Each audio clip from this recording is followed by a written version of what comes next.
All right, so welcome back to another episode of For the Ages, where we talk about all things golf history. I have a guest joining me today, somebody who've had the pleasure of actually meeting on the golf course. Let me tell you, he made quite the first impression. He carded personal best 69 whenever I first met him. He is a natural storyteller, deep ties to the game, used to work for the PGA Tour, grew up playing some legendary courses like Sawgrass. My guest today, Alex Bodney.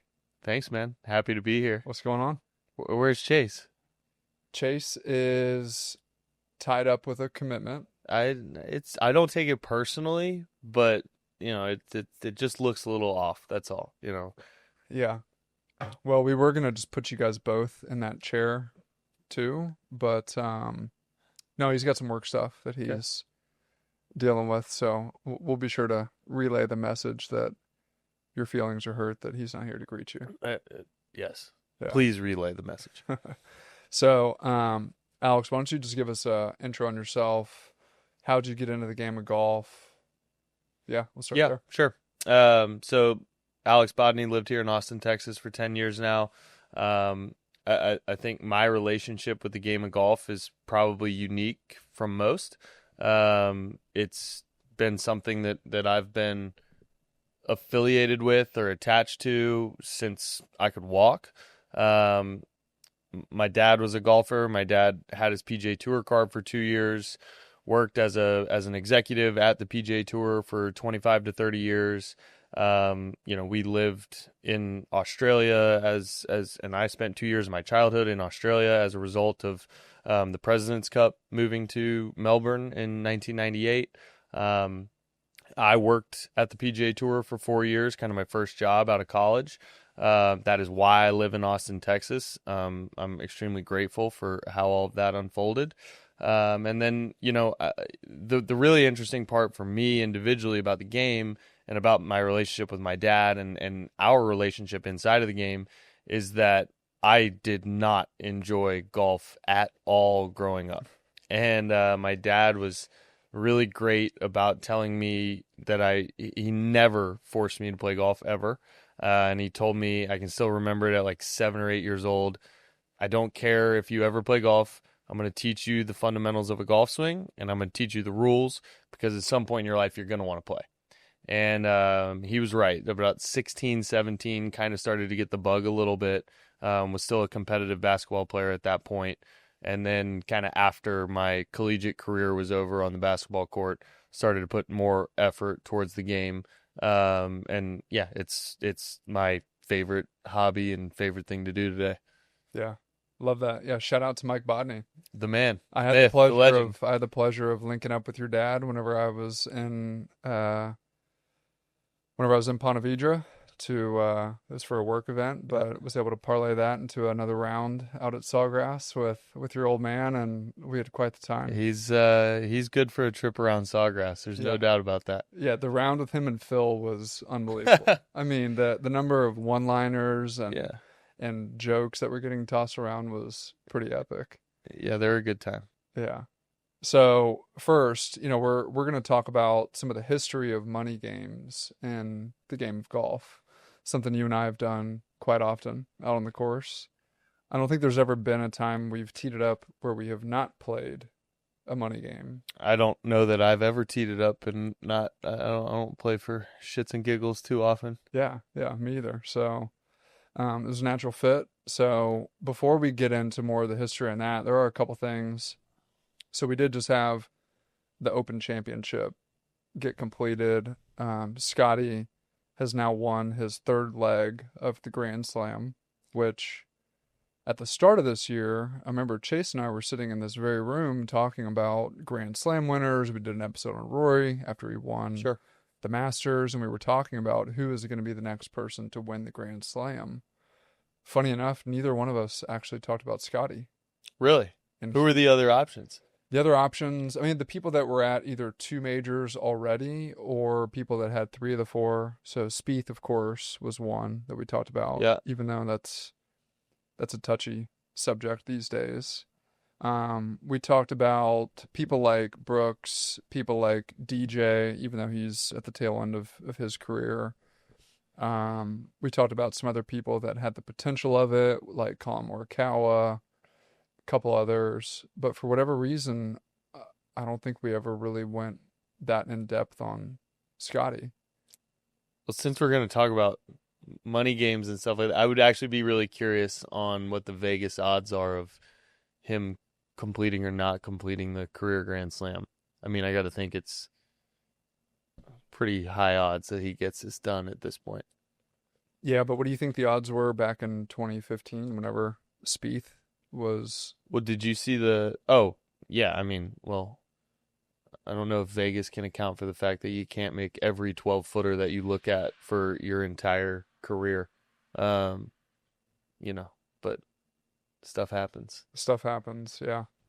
Yeah, 12 at Augusta happens, unfortunately, but here we are few months later from having that episode talking about the Grand Slam, and Scotty is now three-fourths of the way there, and I don't think there's anybody that has a doubt that he's going to complete it at this point. It's also interesting. I think it probably would be a similar sentiment to when Rory clipped off his third of the four legs as well. I think a lot of people would have used the word inevitable and not thought that 10 years later we'd be talking about it. I would find it pretty hard to believe that we're in the year 2035 and Scotty is not a career Grand Slam winner, but who knows? I agree. Yeah. I think he gets it done. I think within the next. It's just not fulfilling for him though, so you never know. Well, to that point, I've had a couple conversations, and we were talking before we jumped on about some people that have just they're designating Scotty as like it's kind of boring to watch, and yeah, he may not be the most exciting person to watch. He's not doing fist pumps. He's not amping up the crowd like Bryson. He's Tim Duncan of golf. Yes. Tim Duncan was pretty damn good for a Duncan long time. Was really, really good for a long time. But, it's just, I don't know. It kind of irritates me when people sit there and they want to say that it's boring to see him go out and do his thing. Because at the end of the day, the guy is hitting tremendous golf shots under an immense amount of pressure, and he's doing it week in, week out. The dude is always in contention, even whenever he has his C- game, like at the Masters this year. Somehow his name is at the top part of the leaderboard. So it's like, okay, but my response to some of those people is just like, number one, we haven't seen this kind of play since Tiger. And I'm in no way, shape, or form saying that Scotty is Tiger Woods, because he is not. Some of the stats, though, are scary, getting scary similar. Within certain windows. Time ranges. Yeah, for sure. Yes. But that's like Tom Brady having 3 different Hall of Fame careers, But Scotty's just his own person. Like, he is who he is. He has made it really known that his faith is important to him. His perspective on wanting to be a good father and being a good husband and all these things, which I think is actually a refreshing perspective, because so many of the guys out on tour, they take it so seriously that it's actually to their detriment. And, what I'll also say to some of those people is I'll just ask them the question, like, so what do you think about Jack Nicklaus? And they're like, oh, most accomplished golfer of all time, arguably the greatest of all time. There's always the debate between him and Tiger, but Jack on paper is the GOAT. So it's like, okay, did you see Jack pumping up crowds or doing fist pumps or anything like that? No. People like Byron Nelson, like farm boy, good old boy, was just out there hitting quality golf shots, and he was getting wins. Yeah, I think there's an element too, though, that's kind of a pre-television, pre-media rights environment. We talked about this before we went live. Tiger Woods revolutionized the game of golf. Not to go back to my dad, but when we moved to Melbourne, Australia, for him to run the President's Cup in 1996, he tells a story that he left PGA Tour HQ in Ponte Vedra and there was like 50 people that worked there. Well, what happened in 1997? Tiger Woods wins the Masters. Off we go. When we moved back at the end of 98, there was something like 6 times the number of employees that there were 2 years prior. Wow. Like, I think people get it, but when you really dive into the numbers of the way that single human moves the needle for this game, I'm not sure that anybody in any sport, Jordan included, has moved the needle for their sport the way that Tiger Woods has. I think Scotty's on-course performance is unbelievable. Mm. He's not the personality to do fist pumps and get the crowd. That's not who he is. And that doesn't make him boring. Golf's never seen another Tiger Woods, and I'm not sure that it will, but yeah, it doesn't make it boring. It's still exceptional, though. Still exceptional. And you know what I've actually noticed about Scotty, both when he won the PGA and when he won the Open, is whenever he finishes the tournament, that's when you see some emotion come out. Yeah. He throws the hat down. He throws out some let's fucking goes. Like Apparently it lasts for 4 minutes and then he's over it, but I mean, you know, I think where he's coming from with that though is like you get the win, you feel that feeling for a few minutes, you get into the media swarm, you're questioned about it, and then next thing you know, your wheels up to the next tournament, and then it's just you're resetting. yeah, and I think a lot of people can misinterpret his quotes this week as like it doesn't mean anything to him.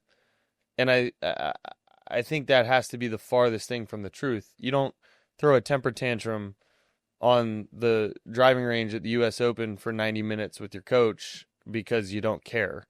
That's not it. Just because he can control his emotions doesn't mean he doesn't care. And I think his quotes this week to me were more about golf's important, golf's my profession, golf's my passion. My wife, my kids, all that stuff matters more, and he's got perspective is what he has. Right. Yeah, I agree. So, all right, transitioning into a recent trip that you took, Sand Hills in Nebraska. Yeah. Talk to me. Really hyped and exceeded hype. And I think that's really hard to do. I think there's, you look at that top 100 list and you start talking about some of these golf courses that some of us have been fortunate enough to play some of them. There's a bunch that you haven't played, and they start to get this reputation and it's larger than life. And then you get there and you're like, yeah, it was good. But, the hype was so big. I had heard quite a bit. I was really, really excited and fortunate to get to go there. There's actually another, Gil Hands built a golf course about an hour away in a town called Valentine, Nebraska, called Caprock Ranch that we also played. Apparently, I've never seen it, but apparently Gil claims that's the best golf course he's ever built. It's also damn good. It's in the top 100 now as well. So it's number 2 in Nebraska. I think it's like 72 or 78 on the Golf Digest top 100. So don't sleep on that. If you're in that part of the world, try and get that done as well. But Sand Hills was extraordinary. It really was. And, I knew we were going to talk about this, so I made sure I had some of my information correct. The story behind how it came to be is also pretty incredible. Yeah. I'm going to forget the gentleman's name. The founder of the club found this piece of earth in Nebraska where it's all just, it's sand hills everywhere you look. Mm-hmm. And there was no golf in Nebraska. This was a total, if you build it, they will come type deal. And he bought roughly 8,000 acres in the middle of Mullen, Nebraska. It is in the middle of nowhere. Yeah. And bought 8,000 acres, brings Corin Crenshaw out to look at the site. They've got the topo and everything, and they got stuff about this in the clubhouse. It's pretty remarkable. I don't know if you know this. I didn't until I got there. So he's got the topo of the 8,000 acres. Corin Crenshaw came up with 136 golf holes on the property. and they picked the 18 that made the most sense. Holy shit. 136 golf holes. Because there's only one course. There in that is facility, one right? course on those 8,000 acres. So they have a map of it. There are 136 golf holes on this property that they were like, this is a par 4, this is a par 3, whatever. And they chose the 18 that made the most sense. Wow. The other incredible thing that you subconsciously pick up on it until you're told it, and then you start really looking, and it's unbelievable. There's lodging for about 100 people on the property. Total, no frills, no pomp and circumstance. It's golf. Cabins are nice, but they're not. There's nothing fancy about it. Sure. And the clubhouse and the cabins are built about 2 miles away from the golf course, down at the bottom of a hill near the river. And he did that because he didn't want to see a man-made structure while you're on the golf course. There's a snack shack kind of at the hub of 1T, 9 green, 10T, 18 green is kind of all in the same vicinity. And there's a 1,500 square foot snack shack with a cool wraparound porch, caddy hut, starter hut. That is the only man-made structure you can see on the entire golf course while you're out there for 18 holes. The rest of it is just grass, and the word that I used when I got there was vast. It's just really vast. Like, you get up on some of those vistas and you just look and you can see there is nothing obstructing your view in 360 degrees. It's really impressive. That's crazy. So what about the clubhouse? The clubhouse is built 2 miles away down the hill. You can't see it from anywhere on the golf course. And then they just transport you up to they gas golf carts. You get a golf cart when you check in, and they put your clubs on it. You take it to your cabin. You take it to the clubhouse. You take it up to the driving range. That's sick. Yeah, it's pretty unique. That, I'm really glad you brought that up, because to me, some of the best golf courses that I've played are ones where you can't see any homes built on them. It's the best. Like, don't get me wrong, I would love to one day live on a nice golf course, but at the same time, I most enjoy courses where I can go out and play and I don't see any houses and it's just purely out in nature. It's the best. Kind of like our old stomping grounds. Yeah. Similar to that. Yeah. So, okay. So Sand Hills out of 10 out of 10 recommend? 12. 12 out of 10? Okay. Yeah. It's funny. I talked to my best friend on the phone this morning. He wanted to hear about it. And I said, if you ever get an invite, I don't care what else is going on in your life, you don't say no. You have to do it. It's not private though, right? It is private. It is private. Yeah. Okay. Yeah. So the gentleman, Mark McQuethy, was the member that hosted us.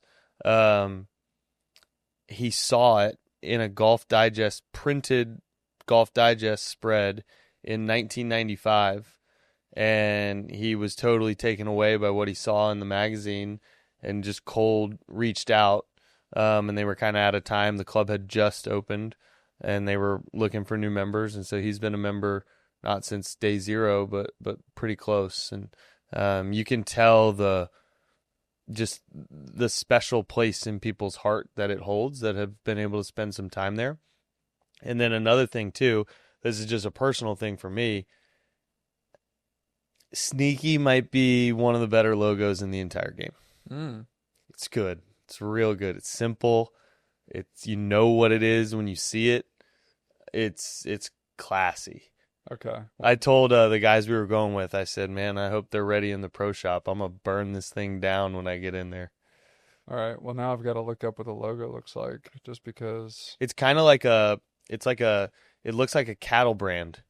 And it's kind of an homage back to the fact that it was a cattle ranch when it was acquired, and plays off of that. And it's it also, I read somewhere that there was so little movement of earth to create the golf course that the lines in the logo flow together and they're integrated, whatever. Like Yeah.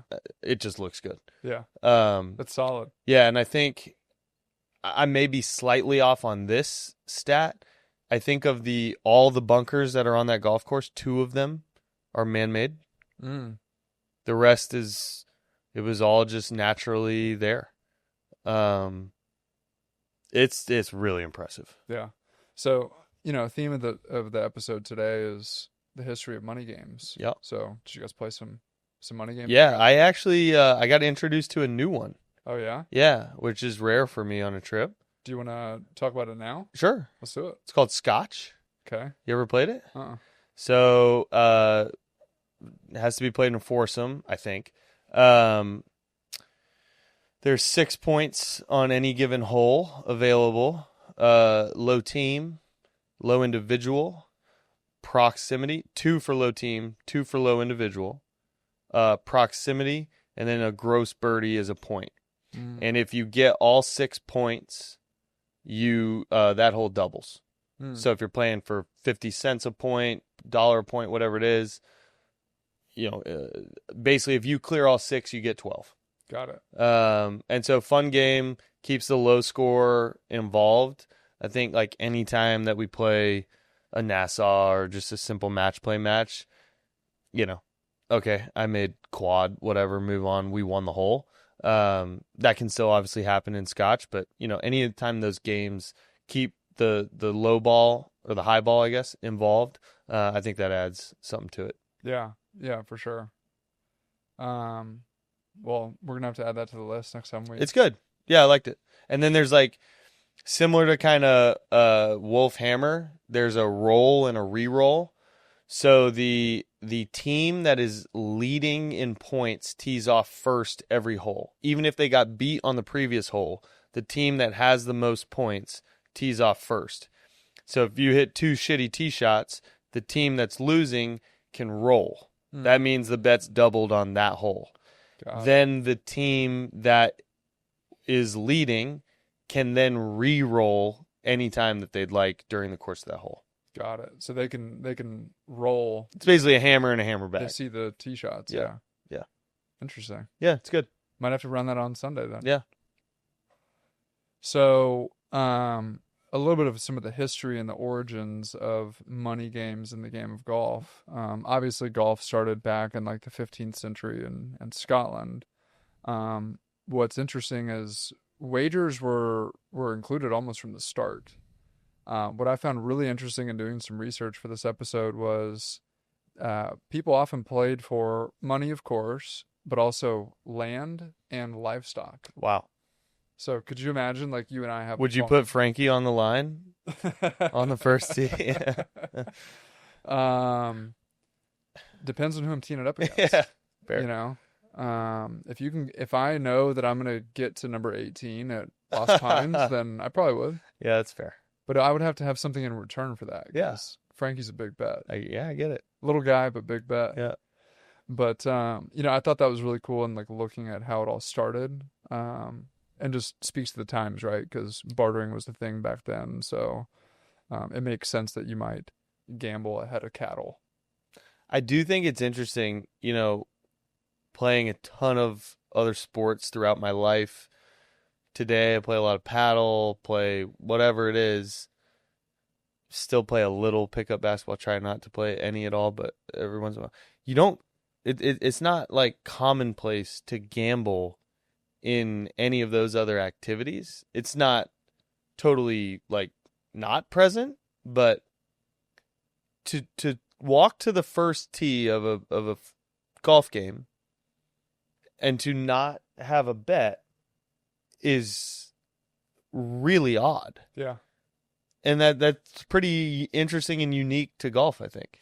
Yeah, I mean, imagine if you were playing a pickup game of basketball and you guys were like, hey, so do you guys want to play XYZ game? And if we get a certain number of points, bet doubles. Yeah. And that's just, Now, it's odd to think about. have I ever played a pickup game for money or one-on-one for money? Of course. But Sure. it's not, I would say of the rounds of golf that I've played with friends or other, 98% of them have had a wager on it. Yeah. That's not normal in most other activities. Yeah. Well, in the golf world, early 1900s, call it, like this is when golf started to get more popular in America. So a lot of private clubs, places like New York, became really a hotbed for some high stakes games. A lot of it was, of course, rich businessmen, people that could afford these private clubs to begin with. Um, Somebody that stuck out that was known for mixing money games into their routines was Walter Hagen Mm. back in the day. So, call it 1920s, really in his heyday. This era around like the 1900s to 1940s, this is when games like Nassau, match play presses, side bets on everything really started to become a thing. And we'll get to it here in a bit, but how that sort of, I don't know, how that ran in parallel with the emergence of professional golf because people weren't making a lot of money back in the day playing Yeah. professional golf. So Had to have a little side action. you had to, Yeah. pay the bills. Yeah. So Walter Hagen being one of the notables from that time, but also Gene Sarazen. So would have hated to have had a bet with him in 1937. I'd love to know what the stakes were in 1937. Yeah, yeah, Like, was $5 just like a massive game? I'm sure. Yeah, it had to be like $100 now. Yeah. So maybe not massive, but you'd feel it. Yeah. Graduating beyond the 40s, you get into like the 50s, 60s, 70s, and this is kind of what I would designate as like the hustler era. This is when, post World War II, America really started to emerge with the masses. So public courses became a thing, munis were a thing. So those spots really just kind of became a breeding ground for these hustlers, sandbaggers. Basically, the pool sharks just moved to the golf course. So do you know, you've gotten to know my dad like a little bit. Do you know my family story that blends in with like hustlers? No, I do not. So my grandfather, my mom's dad, was a doctor in Reno, Nevada, and my dad was obviously one of the better players in that area, and probably still. I don't know if he was still playing. Yeah, he probably was. And so my mom's dad and my dad were obviously different ages, but they played a fair amount of golf together. And my dad basically became my grandfather's ringer. Mm. And so my grandfather would go to Palm Springs and set up a huge cash game and would tell my dad, "Hey, we're playing at 8 a.m. Friday. This is what we're playing for." And would kind of spot my dad, and then, if they won, would give my dad a percentage of whatever they won. And other guys that my grandfather knew that were kind of that older, more successful, had some cash. They had their ringer, and like that's kind of how it went. So my dad knew my grandfather before he knew my mom. Ah, interesting. And so his golf gambling partner is who introduced him to his future wife. Wow. Hence, I exist. Yeah. Yeah. Well, I think So really, we have golf gambling to thank for me being here in this chair right now. 100%. So I did not know any of that, but just the fact that we're sitting here now talking about the history of money games and golf is, I think the stars are aligning for this. Oh boy, So here we go. unbelievable. We're off and running. So in the hustler era, this is when you started to see some other formats come into play. You've got Wolf, Vegas, Calcutta, Vegas. Skins. I don't actually know if I've played a game of Vegas Vegas can get before. dangerous. Yeah, You can get hurt playing Vegas. yeah. Have you done a Calcutta before? Yeah. Yeah, Yeah. those are fun. I did my first Calcutta last year when I played a member guest. Yeah. And We had a Sterling. Yeah, Oh yeah, we just got rained out together. we did. Sterling and I had a little success in his member guest Calcutta last year. Yeah. Yeah. Mira Vista in Fort Worth. Yeah. What's interesting is back in the early days of the Masters, So they used to run Calcuttas, and they would all do it at the Bon Air Vanderbilt in Augusta. And this is where all the players and all the who's who would stay during the Masters week. And this is back whenever it wasn't even called the Masters, it was the Augusta National Invitational Tournament. Hmm. But they would do Calcuttas. That almost has a better ring to it, by the way. Does it? There's something a little more like, it's got some gravitas to it. So Bobby Jones liked the version that you like better, but Clifford Roberts actually was the one that came up with the Masters. Bobby Jones like did not want to relinquish the name of it. It took him years to finally give in, and a lot of it was because Clifford Roberts kind of went behind him a little bit sneakily and like slipped it to the media that this was the name of the tournament. So Bobby Jones Cat was out of the bag, Yeah. and then it was just over. He was just like, this is too much shit to Yeah. overturn. I might as well just give in now. But yeah, Calcuttas are fun. I'm glad you mentioned Sterling in the round that we played because we'll get to it here in a minute whenever we talk about some more money game formats. But we were playing a game that I don't want to say the name of it yet because I want to wait. Yeah. Probably the best start, definitely the best start I've ever had playing this game that I was introduced to through you. Yeah. So I don't think we ever settled that bet. I don't think you settle a bet that gets rained out. We do have a rain check. 6 holes. So I think we need to pick up. It's good for 9 holes after dark at Lost Pines. Yeah, we really got our money's worth. Yeah. Well, we'll get that one back. Hopefully the golf gods remember that one. It'll be fine. Getting into like the 80s, 2000s, this is when a lot of tour pros and gambling on the side was a thing. Definitely before that too. I mean, guys like Lee Trevino and Chichi Rodriguez were definitely playing for money back then. Raymond Floyd too. But, now is sort of whenever purses for tournaments are starting to grow. So you would think, well, okay, if I can make some legit money playing tournaments, then I don't need to play side games a whole lot, but not the case. We don't need to gamble when we tee it up, but we want to. We want to. Yeah. Yeah. I mean, you've got people like Phil, obviously, who's notorious. Some would use the D word, but Some would use the D word. Not a professional golfer, but Michael Jordan, known for gambling on everything.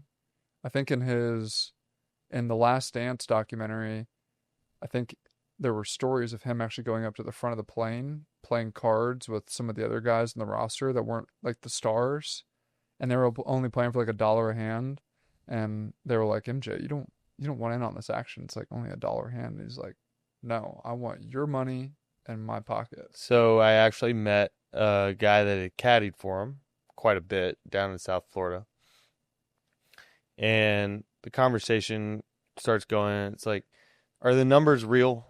Like, is he really playing for X, Y, and Z?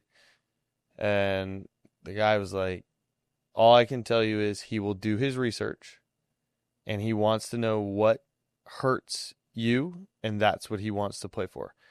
There isn't a number big enough for him to cause any pain. He wants to find out what makes you uncomfortable, and that's the number.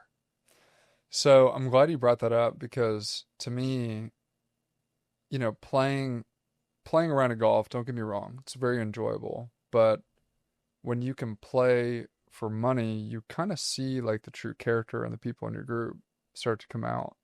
Like, can this person hit a clutch putt? Can they hold a lead? Can they come back when they're down? Right? And I don't know, like people chase adrenaline in all sorts of ways, right? Some people jump out of airplanes, some people like to do all sorts of other crazy shit. But for me, there's no better feeling than standing on the 18th tee, knowing that if I go out and I execute 3-4 golf shots, that I'm going to win a match or I'm going to win. I personally don't like thinking about you standing on the 18th tee because there's one golf course in particular that you and I have played together the most on, and you have a good track record on the 18th hole at that golf course. Yeah, well, that's what motivates me to practice so that I can go out and do my thing on. I think it just suits your eye a little bit. It does. It does. So kind of graduating from like the 80s, 2000s, which by the way, Tiger was in that conversation too. back in the 80s and 2000s. Um, similar Was a to, big gambler? similar to MJ, he wasn't quite as public about it, Got it. but at least in the research that I was doing, Hmm. Tiger definitely liked some side action, I mean, which doesn't surprise me. me. Yeah. Yeah. So, and then you get into like modern culture. YouTube golf's a big thing. You know, the the golf scene exploding during COVID, which yes, it grew the game, but I wouldn't mind some more of those people going to play pickleball, you know. But, you've got all these different golf pages that actually go out on the course and they play matches. I think you also have like sports gambling in general becoming so much less taboo, more in vogue. I think that plays into it a little bit as well. Yeah, the DraftKings Yeah. culture, all of that. Um, so, looking at sort of the evolution of how these things started and where they're at today, it's kind of interesting to zoom out and know that this has always been in the fabric of the game. And now it's just like a little bit more visible because it's accessible because you've got all these different apps that can calculate the games that you're playing and Yeah. you can pull up the gen and you can figure out what people's handicaps are. Golf Genius is genius. Yeah. Yeah. So, kind of switching focus a little bit more to what games can we play, right? Some of these I've played quite a bit. You and I have played quite a bit.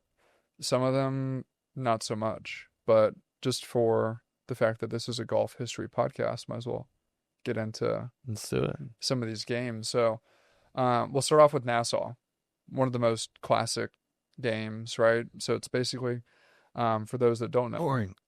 if you don't know, Nassau is fairly straightforward. Yep. Boring. Yep. Some would say.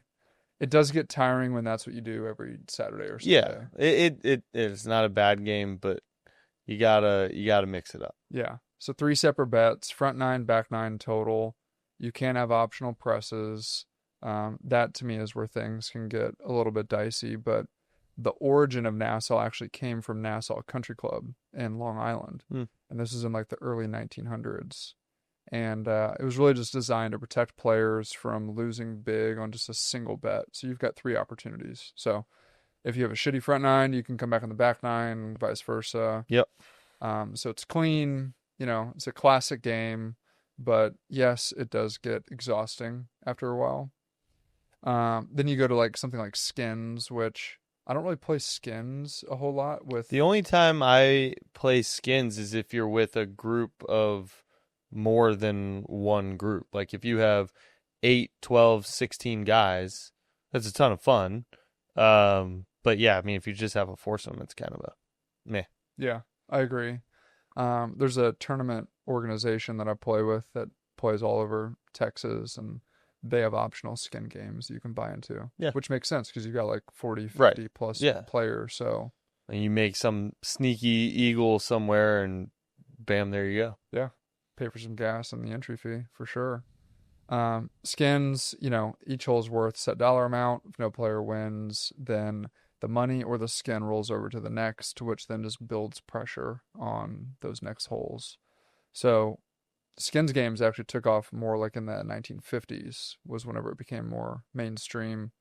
There was a legendary skins game in 1983 featuring Arnie, Jack, Lee Trevino, and Tom Watson. So that was the OG, the match, I guess, was back in 83. The next one is Wolf. Which, While we're on skins, really quick, have you ever heard of is something called a rabbit on your list? Rabbit is not on my list. There are a shit ton of variations. So rabbit is a really interesting game that my dad's crew back home, they always used to play. And so typically there's always going to be more than 4 people there. It could be any number from 3 to 16, depending on the morning. And so you asked me to come on and talk about golf gambling, and my, initiation into that world is spending Saturday, Sunday morning on the golf course with my dad, prior to me even being able to play, my dad would not let me play with his group until I could break 100 consistently. So as like a 7, 8, 9-year-old, I wasn't doing that. I know there are plenty of 7, 8, 9-year-olds that are. So the rabbit is out of the entire group that's there. If you get a skin on, say, on the second hole, you're the only person that made a 3. And it's done on a net basis. Mm-hmm. You're the only person that made a 3. You have the rabbit. And you need to keep the rabbit by at least tying for the best score on every hole there forward. You can get a leg on the rabbit by winning, like you're the only person that made 3 on the next hole. So now you'd have to lose 2 holes in a row to get it pulled back away from you. And I always used to love, like, the terminology is so good. So they'd call the scores in the clubhouse afterwards, and you'd say, Cody's got the rabbit, and then you make a triple on the next hole. The people calling the scores go, the rabbit's running. That means the rabbit's back out for grabs, right? Yeah. And so they would do a front 9 and a back 9 rabbit, and that was worth X dollars per player. And so if you had the rabbit at the conclusion of the 9th hole, you win whatever, and then same thing on the 18th hole. That's sick. Well, let's bring back the rabbit at some point. Why not? So the rabbit's running. Let's go. The rabbit's running. So Wolf is another one that I feel like a lot of people have played. You know, that's a pretty popular game. So many variations. Controversial too, I would say. It is, and that's why anytime somebody is like bullish on playing Wolf, yeah, I always make sure we go through all the variations. Oh yeah, we need like an investment committee meeting before yes. Yeah, I need a slide deck presentation. Yeah. Give me all the details. Yes. Because I don't want to hear any shit whenever we're coming down this home stretch on correct what's worth what and who's crybaby what. Mm-hmm. You know, I don't want to hear it. I like Wolf. I think there are variations of Wolf that are way more fun than others. Probably the most frequent variation where you have the crybaby on 16, 17, 18. The first 15 holes don't matter. We might as well just go to the 16th tee and go play 3 holes and then we can go home. Yeah.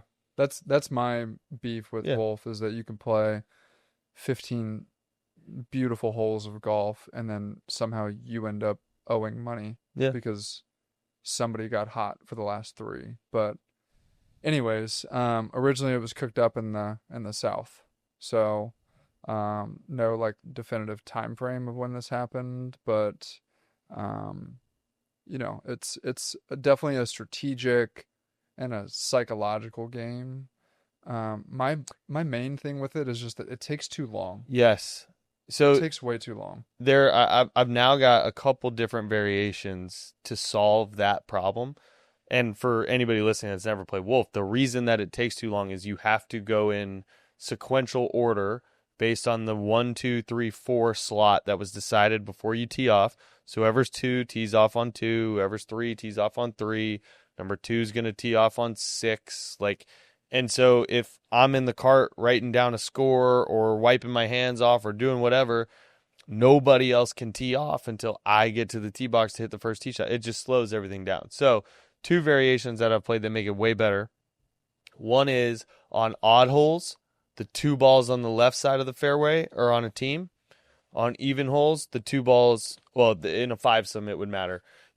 It doesn't really matter in a foursome, but in a fivesome, odd holes, 2 balls on the left on a team, even holes, 2 balls on the right on a team. You can hit in any order you want, makes it go way faster. And then we also play a game, some of the times when I go out to Driftwood with some of those guys, I play a game called Flip. And so they have a Driftwood coin that's all on like the starter box. And so one has a Discovery Land Company logo and the other one has a Driftwood logo. And so you just flip it on the tee, and whoever has the same sided coin, they're on a team. And if all 5 or all 4 are the same side, you just reflip. Yeah. That to me makes you can go in any order. Because then you can go in any order. Yeah. It's just, you know, if you get 4 guys playing Wolf, if you get 5 people playing Wolf, it's a 5.5 hour round. And that's, I love golf, but I hate slow golf. So we now have, you'd have enjoyed this last trip then. Yeah, Fast. good. Yeah. The faster you play, the more golf you get to play if you want to. Yeah. You can't play two 18-hole rounds of 6 hours in a single day, but if you play 18 in 3 hours and change, then 36 becomes a lot more feasible. Yeah. Or the emergency 9, which we ripped a few of those in our heyday at Wolf Dancer. We've never played this one. Honestly, I don't know if I've played this one either, but Bingo Bango Bongo. Heard of it. Couldn't tell you the rules to it. So you get points for 3 things. First on the green, bingo. Closest to the pin, once all are on the green, bango. And first to hole out, bongo. So for bango, closest to the pin once all are on. Yeah, so if you miss the green but you chip it to an inch. Yeah. So like going for greens. First glance, I'm not like dying to go play bingo, bango, bongo. Yeah. I mean, if you're going for a par 5 and 2, you might as well just leave it 10 yards short so that you can chip it on closer. Wow, very strategic. Always. You talked about it earlier, but Vegas. I'm pretty confident I've not played Vegas. So why don't you give us the rundown on that? Vegas is great. I mean, same thing as I was explaining in Scotch, meaning choose whatever dollar denomination you want a point to be worth. Similar to Wolf, there's probably a few variations of Vegas that everybody would know or would have their own version of. Most simply put, you and I are playing against 2 other guys. You make a 4, I make a 5. Our team score is 45. Their team makes 4 and 7. Their team scores 47. We win 2 points. Mm. So where Vegas gets really spicy is around birdies. So Vegas is extra fun when you're playing with good players and there's going to be birdies made in a group. Like, do you remember that one day where I think it was me, you, Colin, and Drew, and we just made a barrage of birdies? I think it was 15, like 14 or 15 of the holes that we played. Yes, Somebody made yeah. So like a match like that, Vegas would get silly and awesome.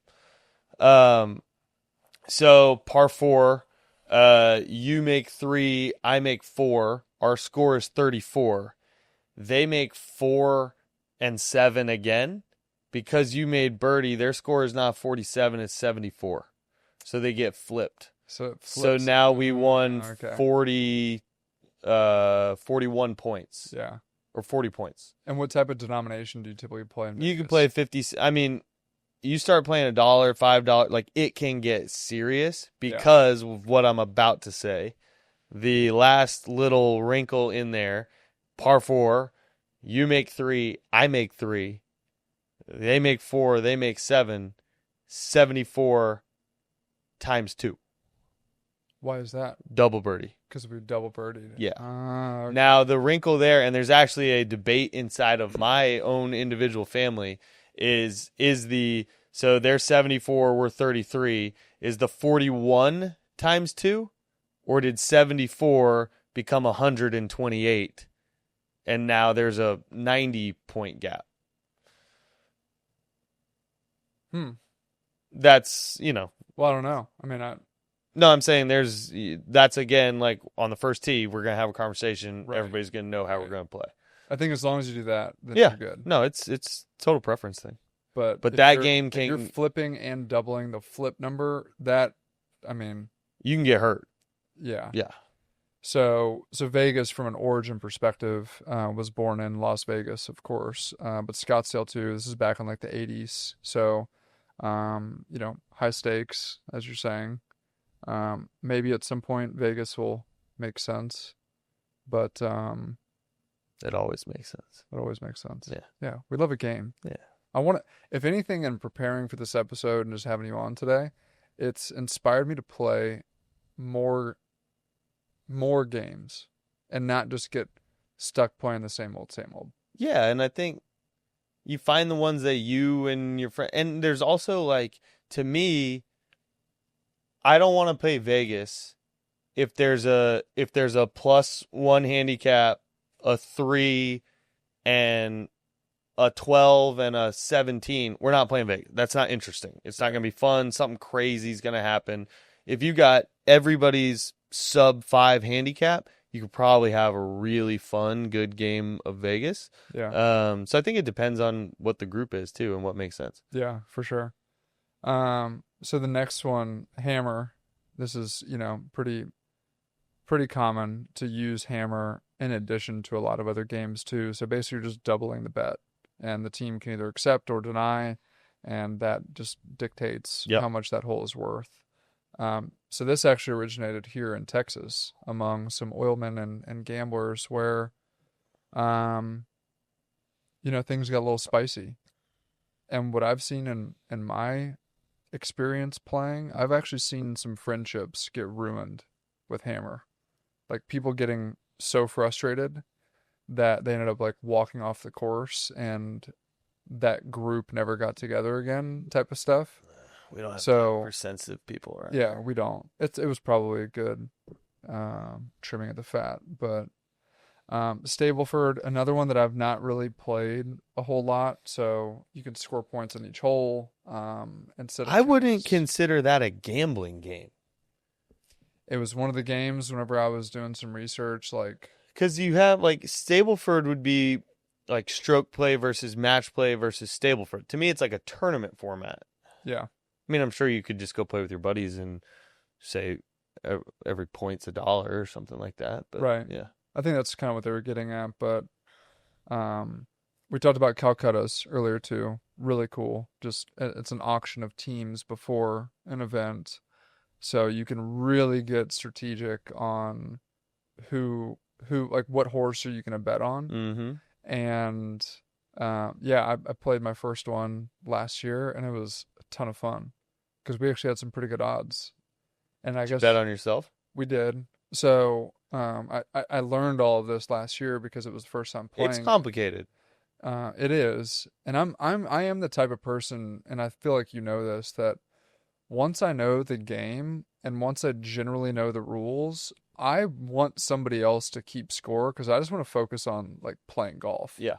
Like I don't want to be the one that's like in charge of tallying everything up and whatever else. Like I have the games that are easy enough to Sure. handle, but if it requires any sort of complexity, I'm just like, okay, you're gonna deal with it. I want to play golf. Tell me See, what I I'm love down. to keep the card. Tell me what I'm up. This is why we make a good group. Yeah. So, so yeah, we did bet on ourselves. I know some people play it differently, but we had the option to buy into up to 50% of our team was the way they did it. Okay. And I want to say, I can't remember if we did the full 50% or if we just got 25% of our team, but nonetheless, it paid out quite well. Yeah, that's great. Sixes is another one. Yeah. Fun game if you just want to rotate. Yeah. So, basically just rotate teams. I every kind of 6 put holes. sixes in the Nassau category. I would too. Like 101 type gambling. Yeah. Nothing wrong with it, Yeah. but you're not going to do that every time you play golf. Right. We do have an honorable mention. So it's a game that you actually introduced me to, and we've played it a number of times. Personally, I'm offended that we're going to put that in the honorable mention category. I think it should be like, top of the list. It's only an honorable mention because it's not mainstream yet. But who knows? Yeah, After but tonight- I think the issue is that I gave it its own name. So when you look, was Kansas City on the list? Mm-mm. Oh, wow. Okay. Yeah, well then we're going to take this thing mainstream. Let's go. So do you want the story? You want me to explain the game, or do you want me to explain the story behind the name first, or how I was introduced to it? Let's do it all. Okay, so the game, I've found out since giving it my own name that it is commonly referred to in other places, way more boring, as Kansas City. Mm-hmm. I was introduced to it. Shout out Greg Meserole at Austin Country Club as Mezzy's game. Greg introduced me to the game, taught me how to play it, how to score it. And then I have since given it the name of Razzle Dazzle, which, I mean, come up with a better name for a golf game. I dare you. And so a group of friends, we took a trip. Drew Kirchhoffer, who introduced us, Yep. actually, spends a lot of time in the Dominican Republic. He hosted some buddies down there, Teeth of the Dog, Casa de Campo, La Romana, all those courses down there. Unbelievable trip. Great group of 8 guys. And so to my earlier boring cough comment about Nassau, we basically for 3 days had played 36 holes a day and played in Nassau every match that we played.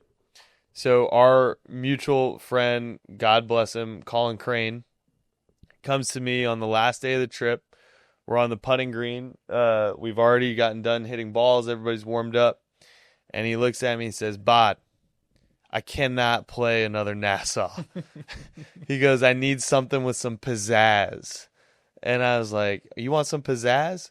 And he was like, yeah. I was like, all right, here's what we're going to do. And I explained the rules. And he goes, God damn, that's got some razzle dazzle to it. And so Razzle Dazzle was born. God bless you, Colin. I love you. And so the game, it's going to sound complicated. I think you can attest, like once you kind of get in it, Yeah. it starts to make a lot of sense. So you flip for teams. So Cody and I are on a team. We're playing 2 other guys in the group. And each hole has a total of 2 points available. 1 for low team, 1 for low individual. All net. The object is to get to 3 points.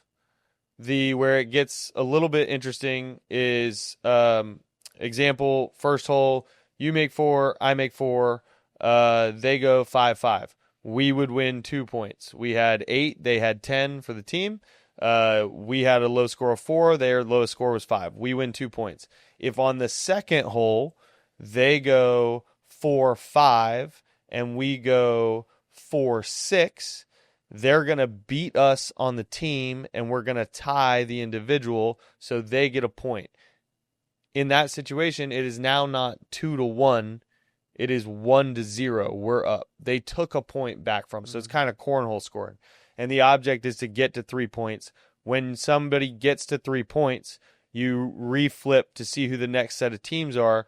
You continue that until, and then the rotation just goes back through if you get to the top of the order. What's cool about the game, in my opinion, you could play 1 match for the day. You could play 6 matches for the day. Like there's no telling how many times you're going to change teams, what's going to happen. The other, from a gambling perspective, inside of that, you pick a dollar denomination that each match is worth. Commonly, when we do it, we'll play $10 per match. And then inside of that match, every birdie adds $5 if that's what you want it to be worth. If you win a match in 2 holes, you get $5.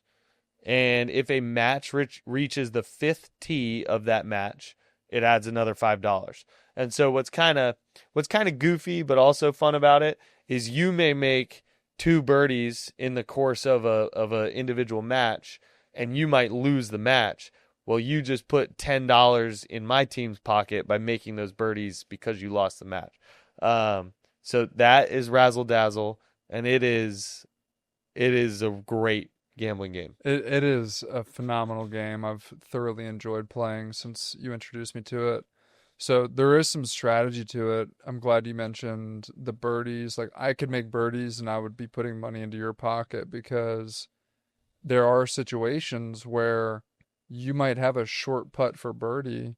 And in that case, if you're down 2 points and you know that you're not going to be winning low team or low net, whatever the case might Yeah, be. you could be down 2 points, and that birdie putt is to tie the hole or something, and then you're going to make the. I mean, real men just make the birdie putt, but Right.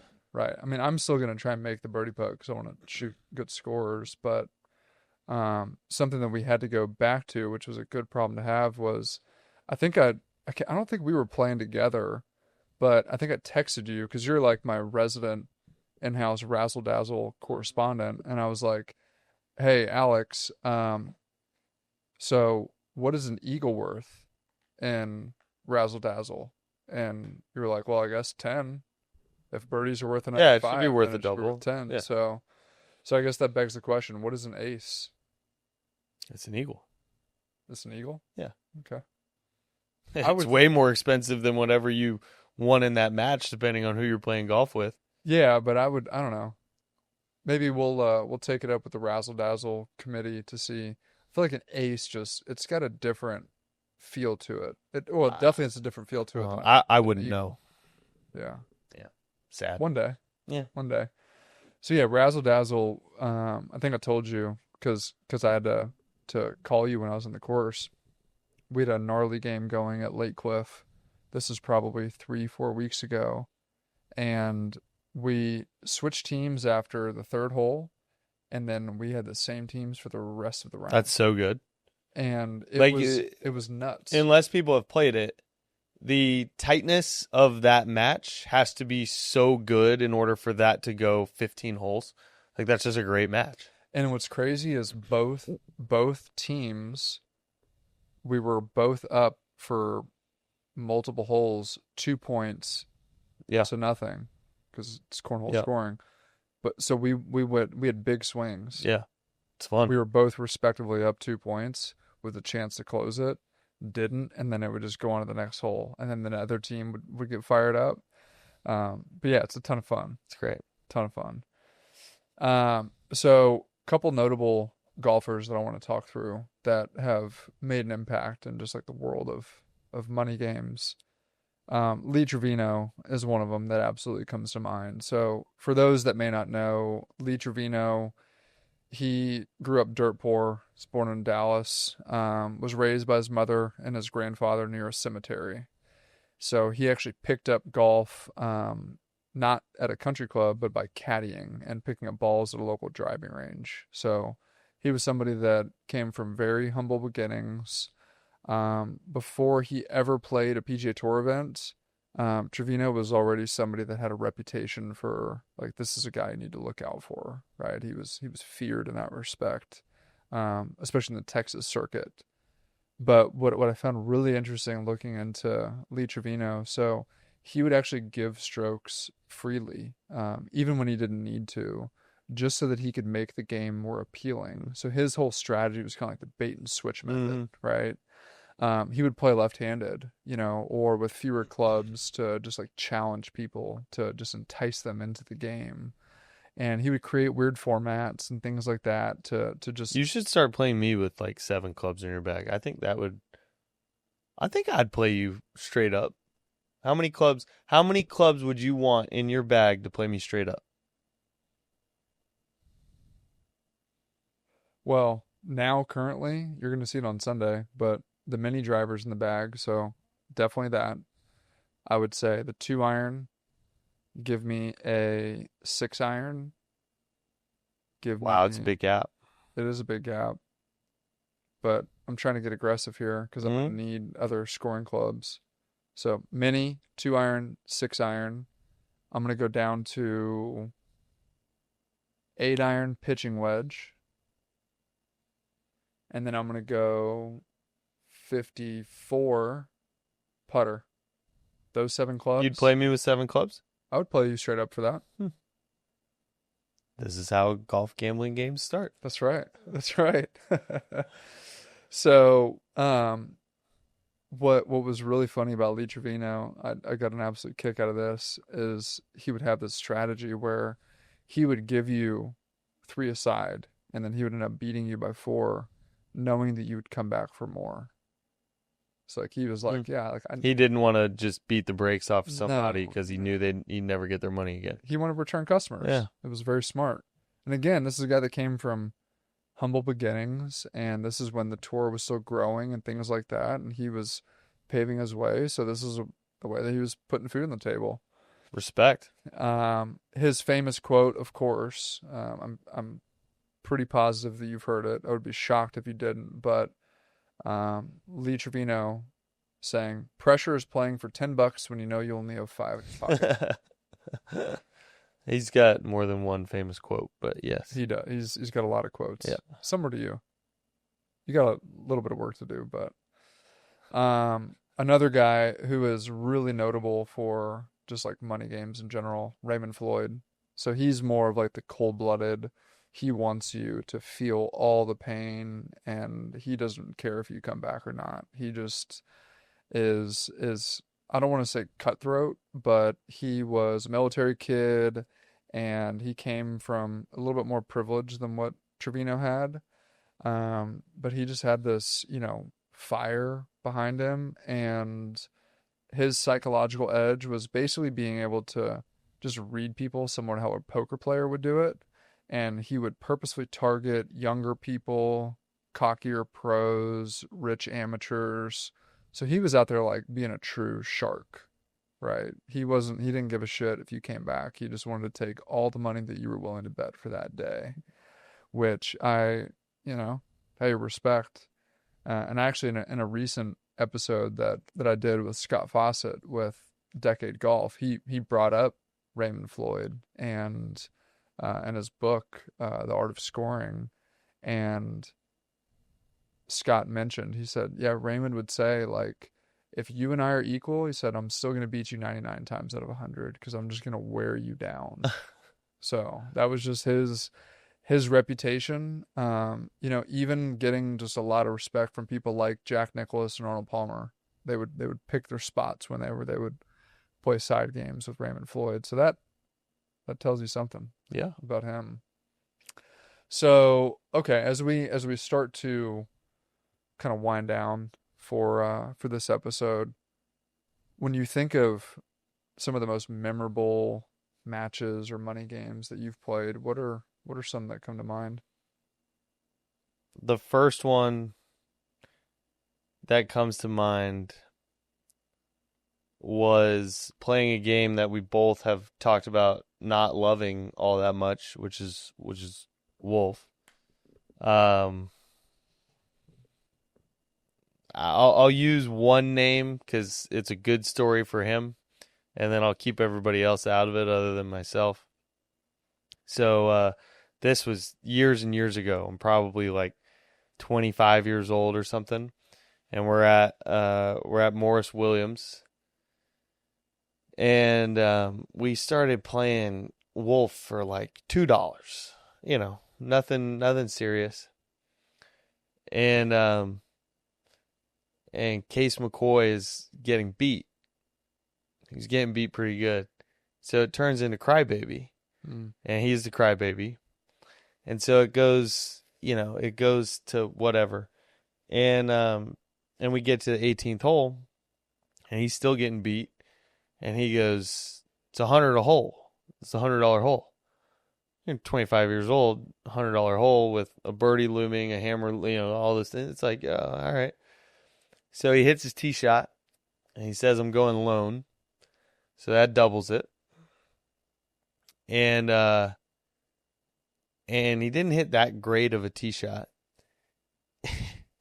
and so the other two guys, they sprayed it, and I hit it down the left side of the fairway, and Case hits his second shot. If you've ever been to Mo Willie, the pin was kind of center of the green towards the front, and pretty close to the front. And he hits his ball all the way on the back right corner. It's about 5 feet off the green on the back right corner, 70 feet or so. And I hit my ball to 6 feet. And the other two guys are like, "Oh, we got a hammer. We got a hammer." I'm like, "No, we just wait. Like, let's see what he does." They're like, "No, he'll take it. We got a hammer." So we hammer. So 100 has gone to 200. 200 has gone to 400.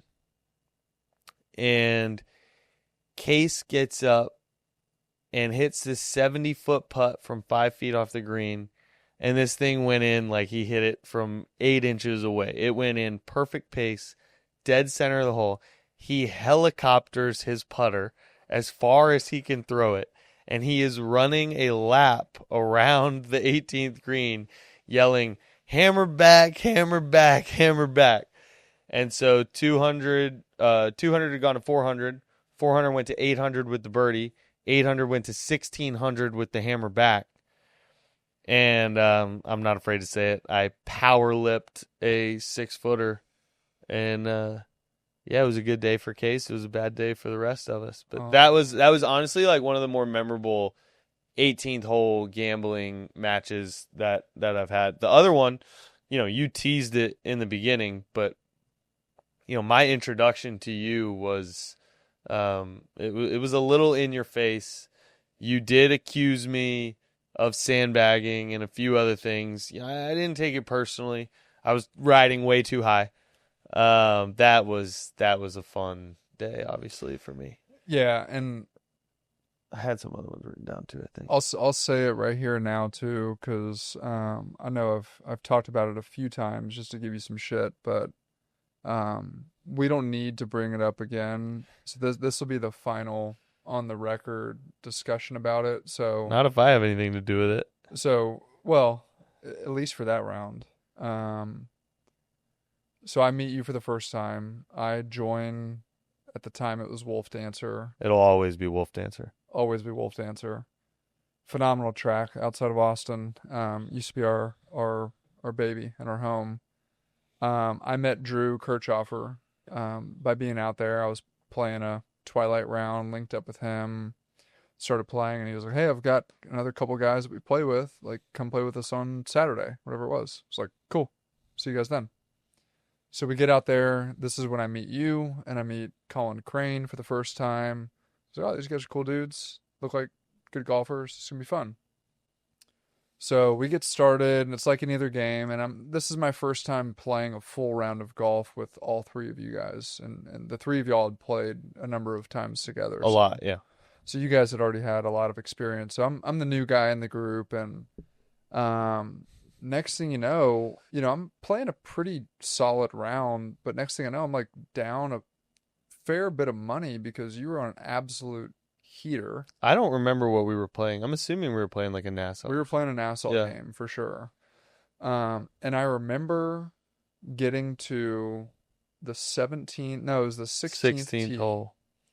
And I remember on the tee box, Colin came over to me, and I wasn't like visibly upset. And at that point, to be honest, I was like, you know what? I'm new here. These guys seem cool. Mind you, I actually remember this very clearly. I was a 3.6 handicap when we teed off. A 3.6 handicap. And I don't remember at the time. I was maybe playing at a 0 or plus somewhere 1, in that neighborhood, somewhere in that area.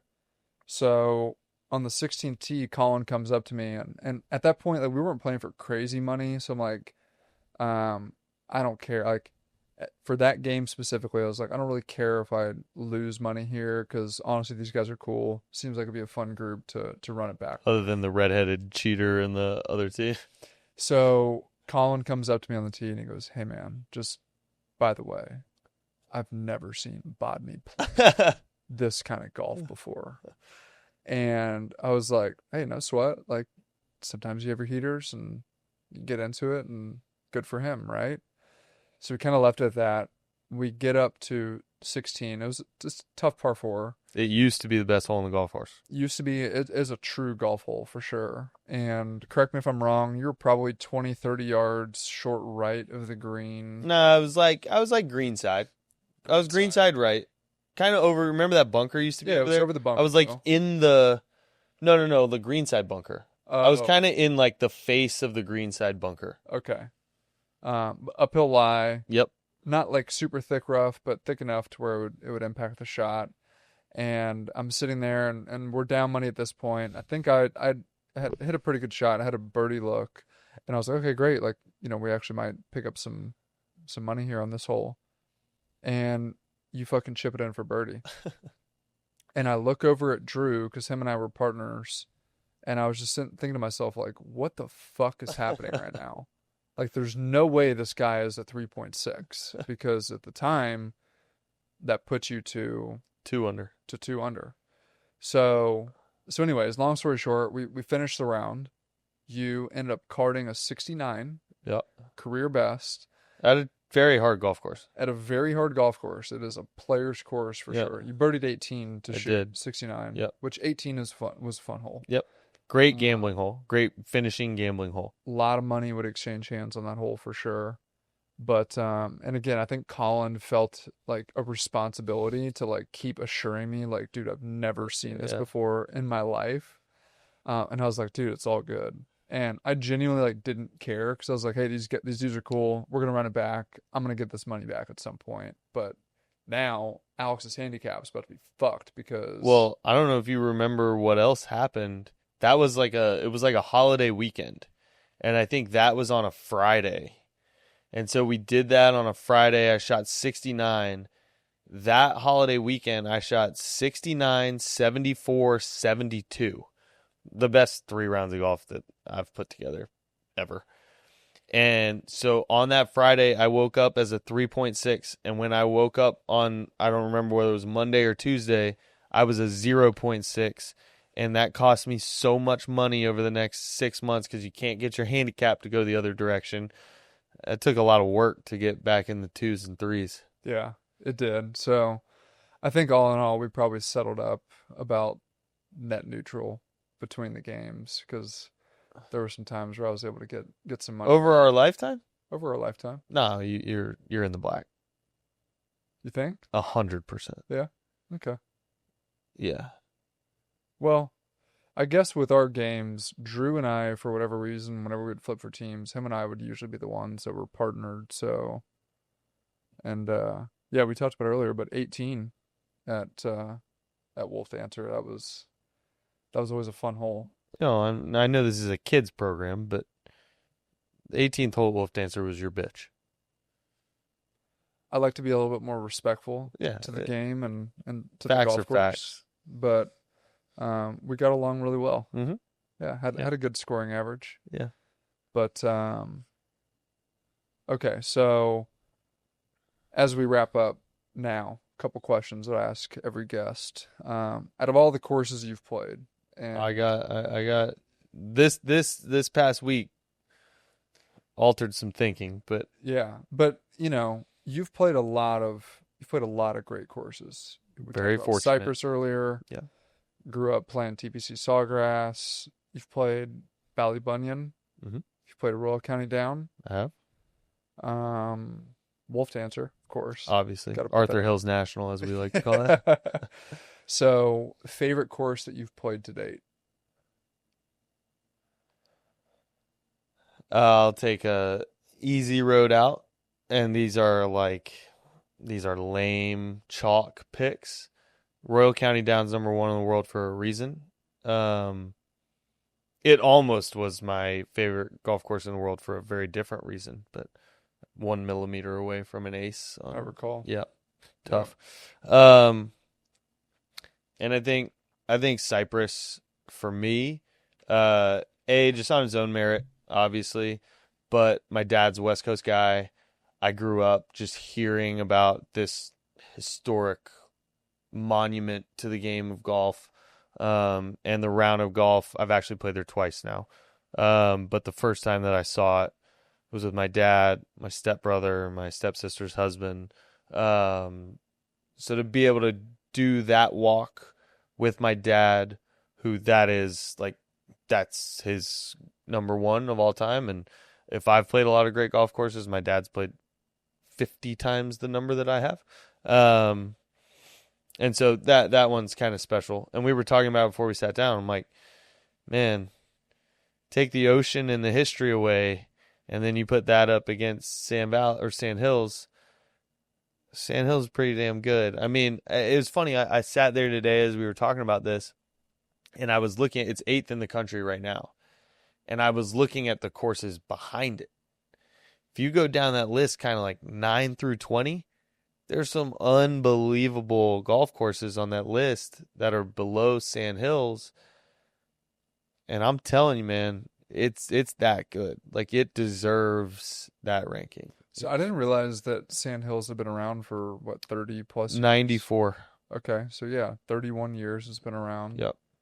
I feel like I kind of thought it was a little newer than that as well. I feel like I only just started hearing about Sand Hills like within the last few years. Yeah.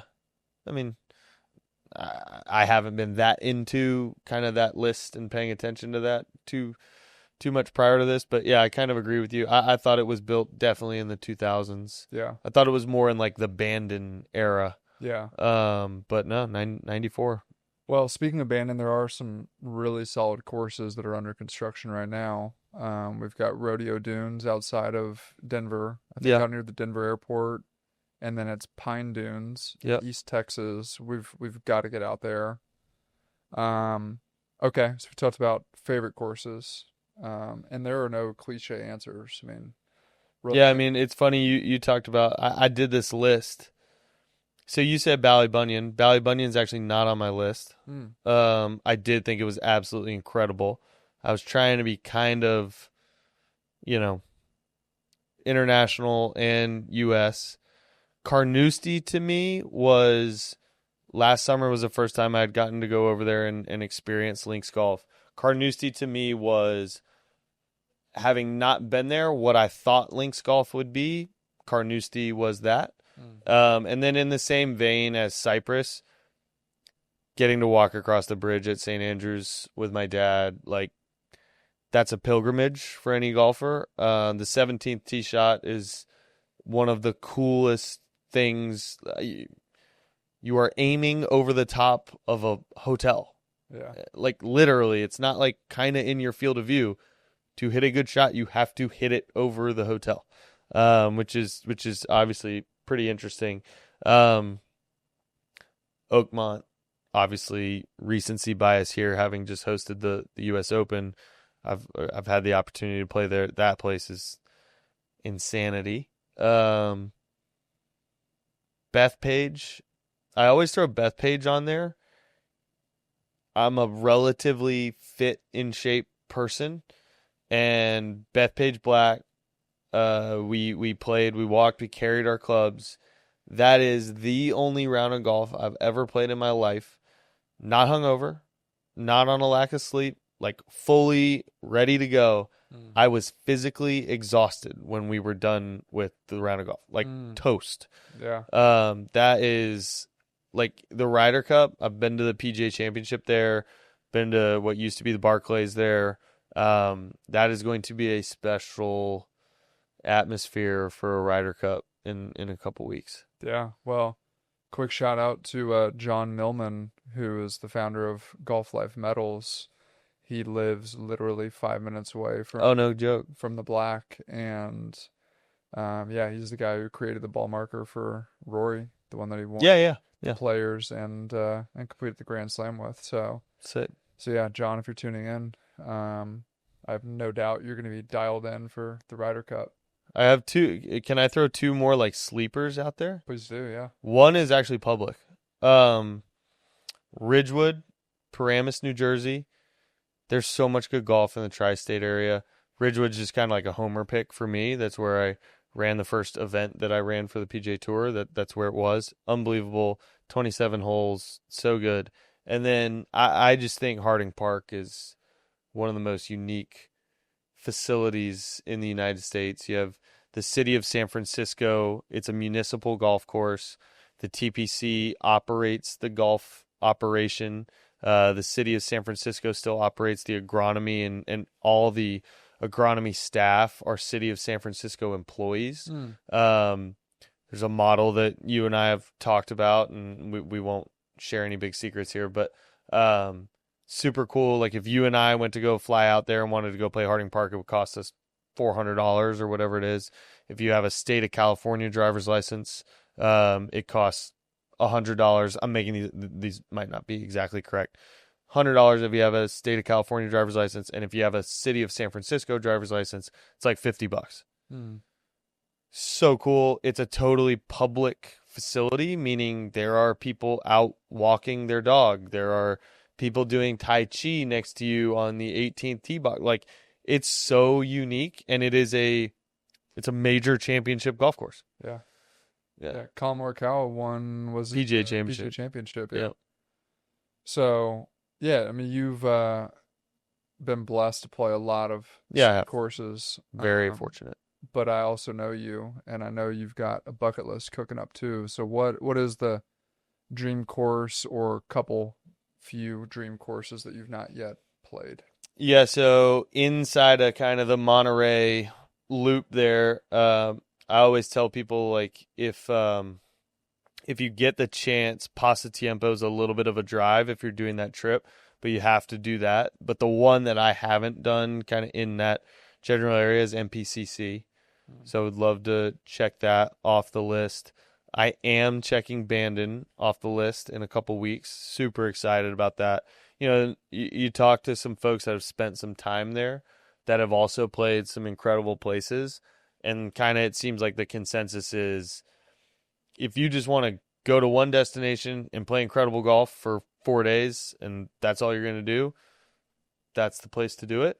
So really excited to see what that's about and how much fun we can have there.